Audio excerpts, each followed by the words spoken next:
Assalomu alaykum. Bugun dasturimizda Latviya osmonida dron urib tushirildi. Moldovada ham dron portladi. Isroil Eronga qarshi yolg'iz qolishi mumkin. Tramp Netanyahuni ogohlantirdi.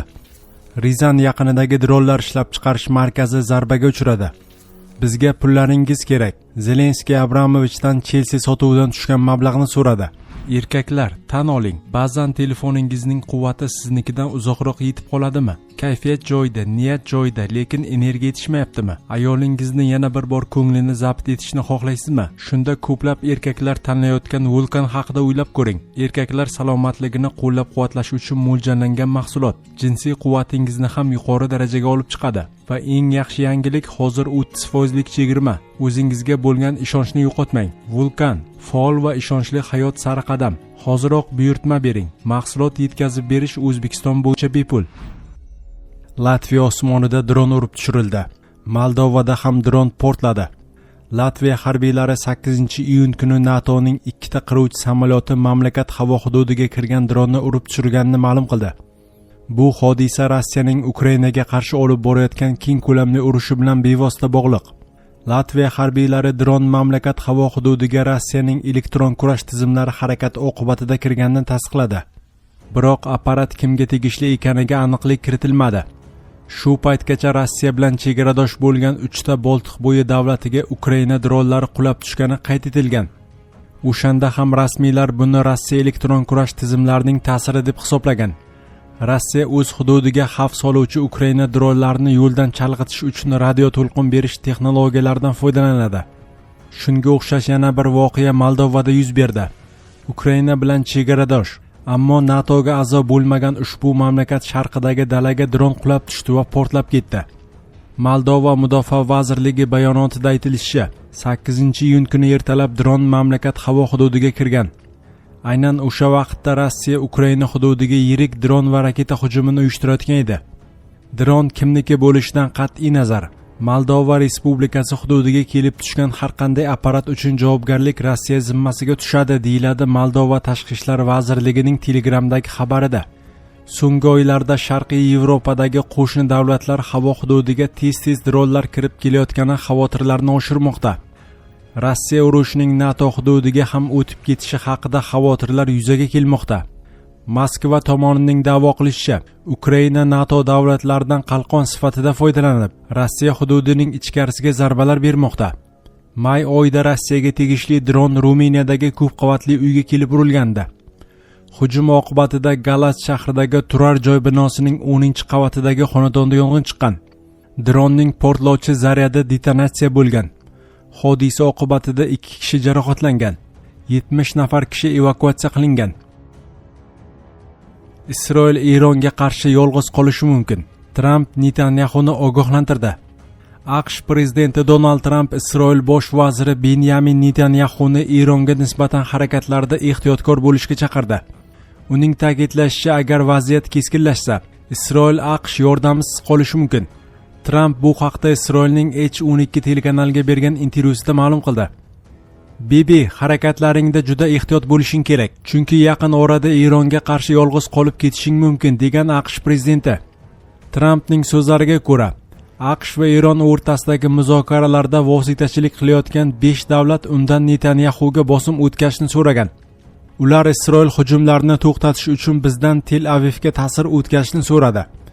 Men Bibiga qo'ng'iroq qildim va uni bunga majbur qildim, dedi Tramp.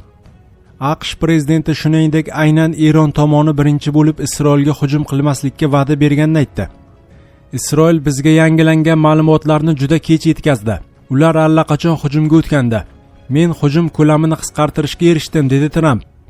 Uning ta'kidlashicha, Washington hamon Tehron bilan kelishuvga erishish tarafdori bo'lib qolmoqda va Eron ham bunday bitimni imzolashdan manfaatdor. 7-iyun kuni kechqurun Eron Isroilga raketa zarbalari berdi. Bu hujum Isroil armiyasining Livan poytaxti Bayrut chekkasidagi Hizbulloh infratuzilmasiga uyushtirgan zarbalardan ko'p o'tmay sodir bo'ldi.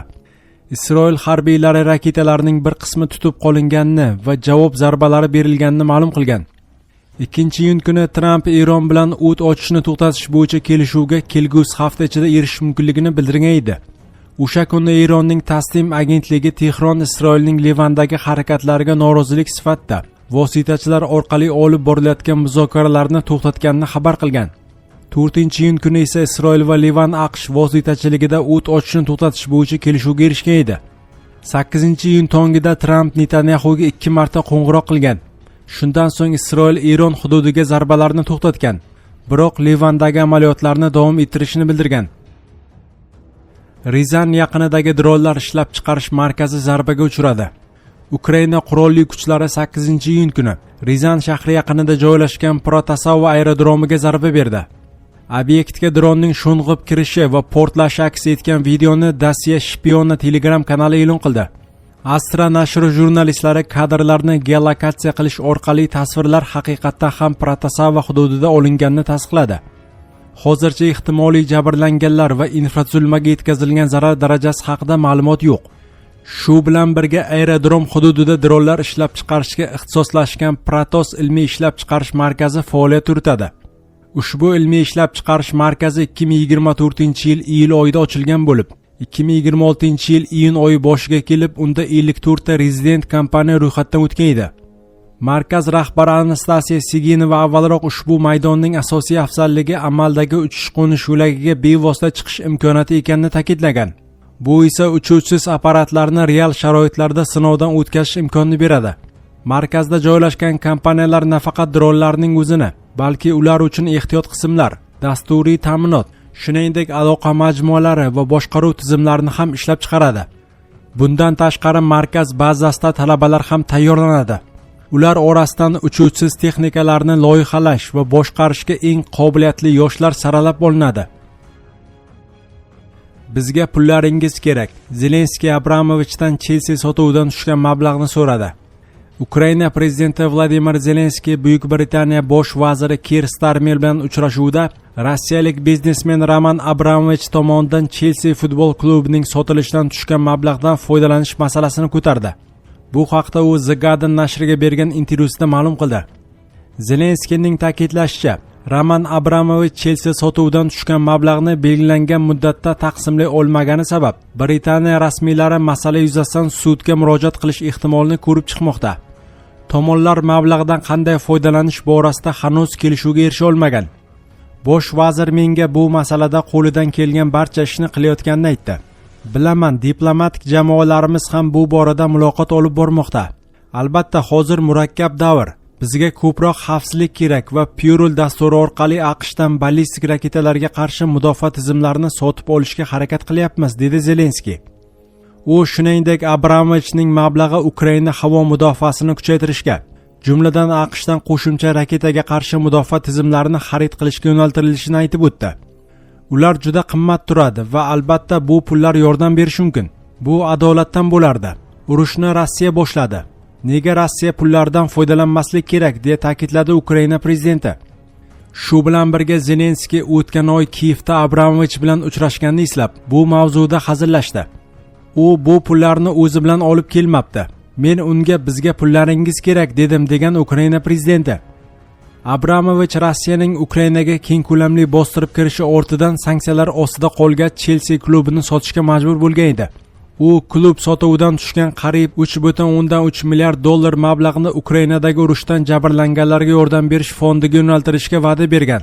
Biroq oradan bir necha yil o'tgan bo'lsa-da, ushbu mablag' hali ham to'liq taqsimlanmagan.